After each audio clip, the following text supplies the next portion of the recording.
Hello friend, इस video में देखते हैं ब्रिटिश शासन के अधीन संवैधानिक विकास। ब्रिटिश शासन के अधीन संवैधानिक विकास, जो रेगुलेटिंग एक्ट आया था या भारत परिषद अधिनियम आया, इन सबको एक एक करके देखेंगे और नोट्स की कोशिश यही है कि क्वेश्चन आपके नहीं छूटे यहाँ से। सबसे पहले 1773 सबसे इम्पॉर्टेंट जो भी चीज़ें हैं, जो इम्पोर्टेंट है एग्जामिनेशन के पॉइंट ऑफ व्यू से, उसी को इंक्लूड किया गया है। कोई कहानी बनाने की कोशिश नहीं की गई है। सीधे सीधे आपके पास बिल्कुल फिल्टर होके वो फैक्ट आ जाए जहाँ से यूपीएससी, बीपीएससी या कोई भी पीसीएस का एग्जामिनेशन में क्वेश्चन अगर पूछा जाए, इवन कोई भी एग्जाम होगा ना, तो आप इसको यहाँ से कर सकते हैं। बंगाल के गवर्नर पूरे अंग्रेजी क्षेत्र के गवर्नर जनरल कहलाने लगे और इसको सुन लेना, सुन लोगे तो याद हो जाएगा एक बार में। बंगाल के गवर्नर पूरे गवर्नर क्षेत्र के, पूरे अंग्रेज क्षेत्र के जो भी ब्रिटिश क्षेत्र था उसके गवर्नर जनरल कहलाने लगे 1773 से। और बंगाल का पहला गवर्नर जनरल वॉरेन हेस्टिंग्स को बनाया गया। वॉरेन हेस्टिंग्स को बनाया गया। उसके बाद गवर्नर जनरल की सहायता करने के लिए 4 सदस्यों की परिषद बनाई और इस परिषद ने गवर्नर जनरल को बहुत परेशान किया, तो बाद में इसकी संख्या कम कर दी गई। और होता था क्या, निर्णय जो होता था वो बहुमत से लिया जाता था। गवर्नर जनरल के अलावा 4 पार्षद फ्रांसिस, बारवेल, क्लेवरिंग और मॉनसन थे। ये 4 पार्षद थे और ये मतलब वॉरेन हेस्टिंग्स के नाक में कहते हैं ना, दम करके रख दिया था इन्होंने, और वो काफ़ी परेशान भी थे। बाद में इनकी सदस्य संख्या 3 कर दी गई और फिर उनको राहत मिली। कलकत्ता के फोर्ट विलियम में, कलकत्ता के एक फोर्ट विलियम जो कलकत्ता में, एक ये भी फैक्ट है, फोर्ट विलियम कहाँ है तो कोलकाता में, वहाँ पे एक सर्वोच्च न्यायालय की स्थापना की गई। इस सर्वोच्च न्यायालय के जो मुख्य न्यायाधीश थे वो थे एलिजा इम्पे। इसके अलावा यहाँ पे चेम्बर, लिमिस्टर और हाइड न्यायाधीश थे। क्वेश्चन पूछा जा सकता है तो एलिजा इम्पे से तो पूछा ही जाएगा, मान लो इससे ही पूछ दिया तो चेम्बर, लिमिस्टर और हाइड थे। उसके अलावा 1781 एक्ट ऑफ सेटलमेंट, जो सेटलमेंट है उनका उद्देश्य, इसे लाने का उद्देश्य 1773 के रेगुलेटिंग एक्ट के कुछ नियम में बदलाव करना था, क्योंकि परेशान करके रख दिया था। उसमें क्या था, सुप्रीम कोर्ट की आपको पता है स्थापना हुई थी। अच्छा, उसको देखते हैं अभी। इस नियम के तहत कंपनी के पदाधिकारी अपने कार्य के लिए उच्चतम न्यायालय के अधिकार क्षेत्र से बाहर हो गए। जैसे ही सुप्रीम कोर्ट का स्थापना हुआ, सुप्रीम कोर्ट अपने अधिकार और गवर्नर जनरल का जो परिषद था वो अपने अधिकार, इन दोनों के अधिकार में टकराव होना शुरू हो गया। तो बाद में इसको सेटलमेंट करने के लिए एक्ट लाया गया। इसमें कंपनी के पदाधिकारी को उनके कार्यों के लिए उच्चतम न्यायालय के अधिकार क्षेत्र से बाहर किया गया, यानी उनके किसी भी काम में उच्चतम न्यायालय हस्तक्षेप नहीं करेगी और वहां पे कोई केस वस होगा नहीं। उच्चतम न्यायालय की सीमा स्पष्ट की गई। मेन उच्चतम न्यायालय की ही सीमा स्पष्ट करने के लिए इसको लाया गया था। गवर्नर जनरल और परिषद के द्वारा बनाए गए नियम को उच्चतम न्यायालय के पास पंजीकृत करना आवश्यक नहीं था, पहले कर दिया। उच्चतम न्यायालय अपनी पावर का यूज किया, न्यायिक पुनर्विलोकन की शक्ति, और ऐसा कर दिया, बट था नहीं। बट बाद में क्या किया, पंजीकृत करना आवश्यक नहीं रहा। 5000 पाउंड से अधिक का कोई अगर मामला होगा तो वह ब्रिटिश सम्राट के परिषद में चला जाएगा। तो ये था इसका फैक्ट। 1784 Pitt's India.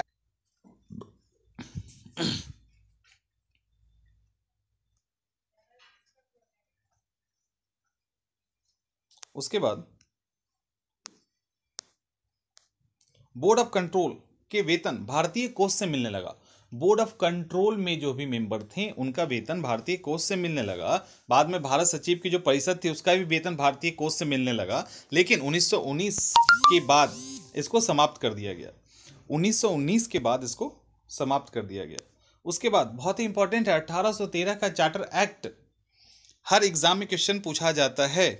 इसके अंदर आपको ये पढ़ना है पहला कि व्यापारिक एकाधिकार, सबसे महत्वपूर्ण कुछ है तो वह है व्यापारिक एकाधिकार 1813 के चार्टर एक्ट से समाप्त कर दिया गया, परंतु भारत पे प्रशासनिक अधिकार रहा। प्रशासनिक अधिकार कब गया है, 1858 वाले में, जब 1857 की क्रांति हुई उसके बाद वो प्रशासनिक अधिकार समाप्त हुआ है। चीन के साथ व्यापार और चाय के साथ व्यापार इसका चलता रहा। चीन और चाय के साथ, यानी चाची जिसको कोड वर्ड कहते हैं, उसका एकाधिकार 20 वर्षों के लिए बढ़ा दिया गया। भारत पर से व्यापारिक एकाधिकार समाप्त कर दिया गया। शिक्षा के लिए बहुत ही महत्वपूर्ण है कि शिक्षा के लिए पहली बार 1 लाख रुपए वार्षिक खर्च करने का प्रावधान किया गया। 1 लाख रुपए वार्षिक खर्च करने का प्रावधान किया गया शिक्षा के लिए 1813 के चार्टर एक्ट में। और ईसाई मिशनरी जो हैं वो लाइसेंस लेके भारत में धर्म प्रचार कर सकते हैं, यह अनुमति दी गई या छूट दी गई। ये क्वेश्चन पूछा जाता है कि ईसाई मिशनरी को अनुमति कब मिली धर्म प्रचार करने के लिए। तो ये 1813 में अनुमति लेके वो आ सकते थे, आते थे पहले भी, लेकिन अब इसको लीगलाइज कर दिया गया है कि आप अनुमति लेके आ सकते हैं। उसके बाद 1833 का चार्टर एक्ट। 1833 का चार्टर एक्ट कंपनी का चीन के साथ तथा चाय के साथ व्यापारिक एकाधिकार समाप्त। ठीक है, जो बचा हुआ था 1813 में चाची यानी चीनी भारत का और चीन पे जो व्यापारिक एकाधिकार था उसको समाप्त कर दिया गया और कंपनी के प्रशासन को 20 वर्षों के लिए और बढ़ा दिया गया। 20 प्रशासन को बढ़ाया गया, क्योंकि व्यापारिक एकाधिकार तो 1813 में ही समाप्त कर दिया गया था, 20 वर्षों के लिए बढ़ाया गया। बंगाल के गवर्नर जनरल अब भारत के गवर्नर जनरल बना दिए गए और पहला लॉर्ड विलियम बेंटिक है जो गवर्नर बने। पहला लॉर्ड विलियम बेंटिक है जो भारत के गवर्नर जनरल बने। वहां पे पहले 1773 में क्या हुआ था, बंगाल के जो गवर्नर थे उसको गवर्नर जनरल बनाया गया था। यहाँ पे बंगाल के गवर्नर जनरल को अब भारत का गवर्नर जनरल बना दिया गया और लॉर्ड विलियम बेंटिक भारत के पहले गवर्नर जनरल बने। उसके बाद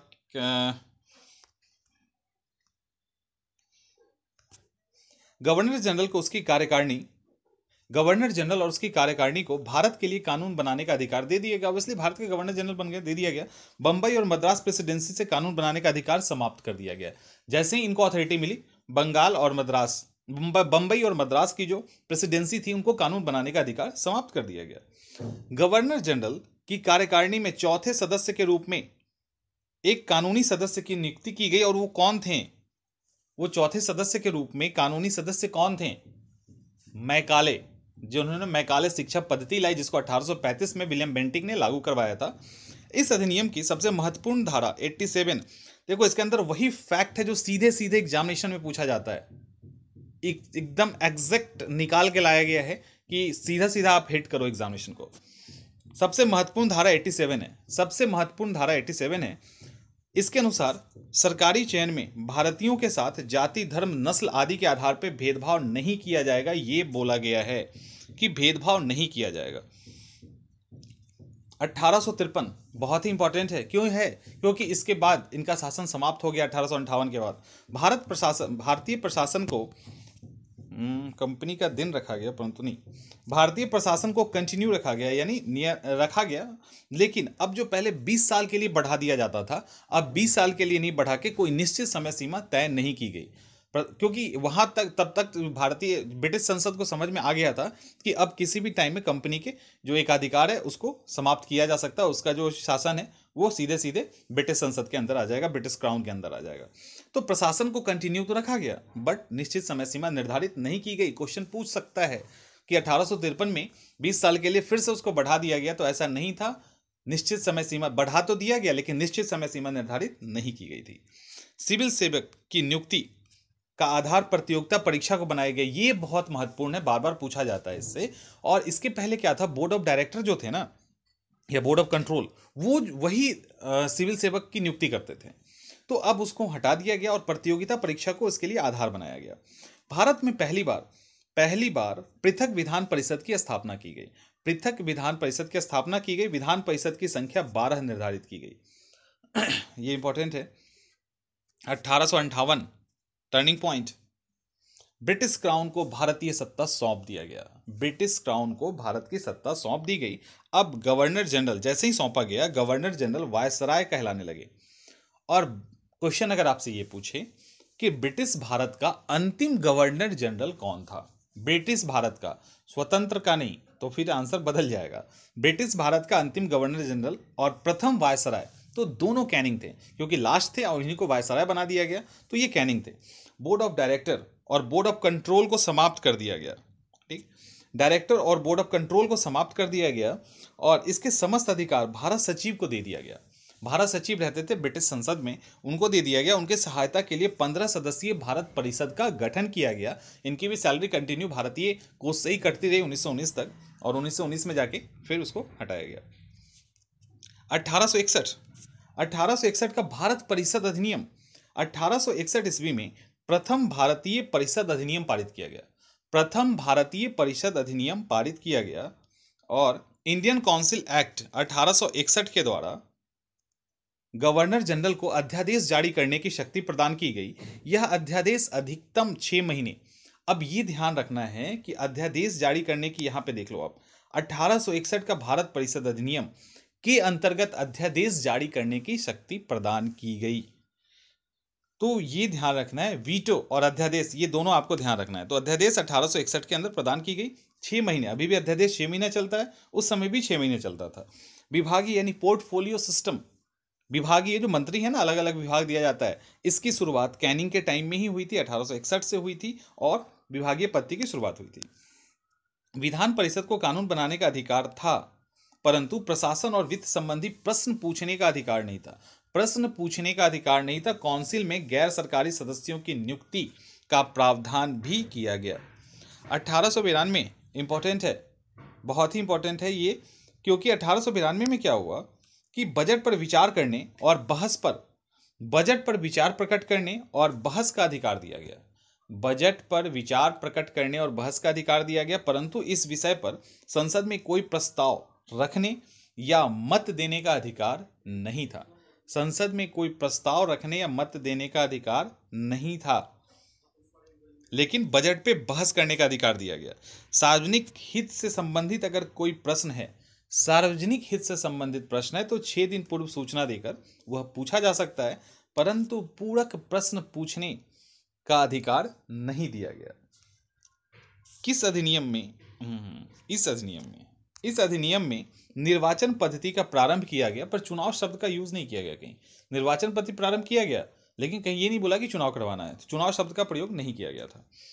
1909 मार्ले मिंटो सुधार, सब पढ़ते हैं।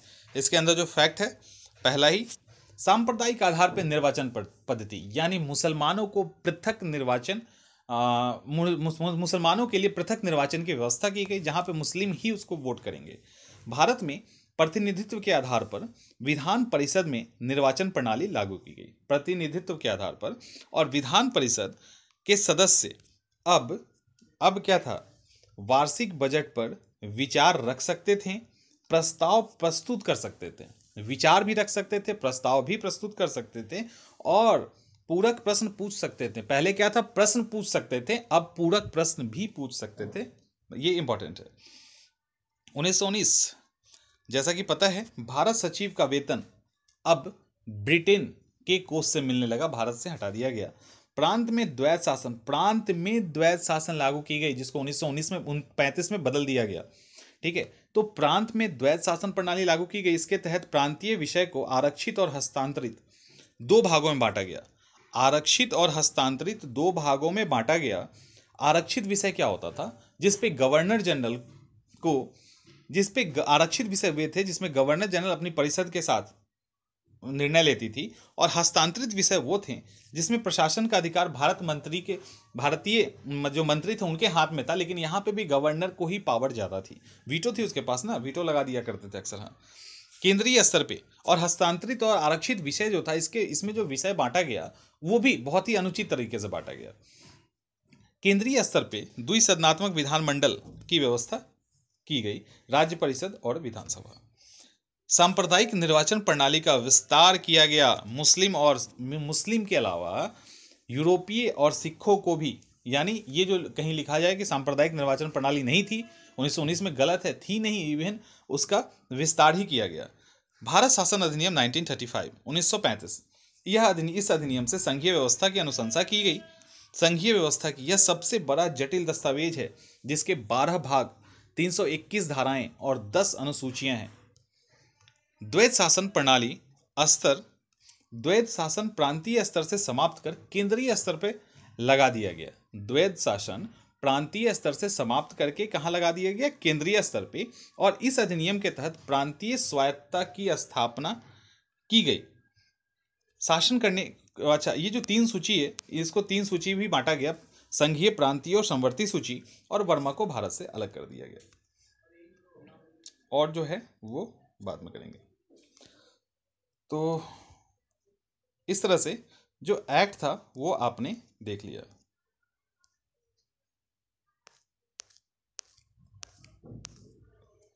ब्रिटिश शासन के अधीन जो संवैधानिक विकास था वो आप लोगों ने देख लिया, और इसमें वो सारे फैक्ट हैं जहां से क्वेश्चन आएंगे सीधा सीधा।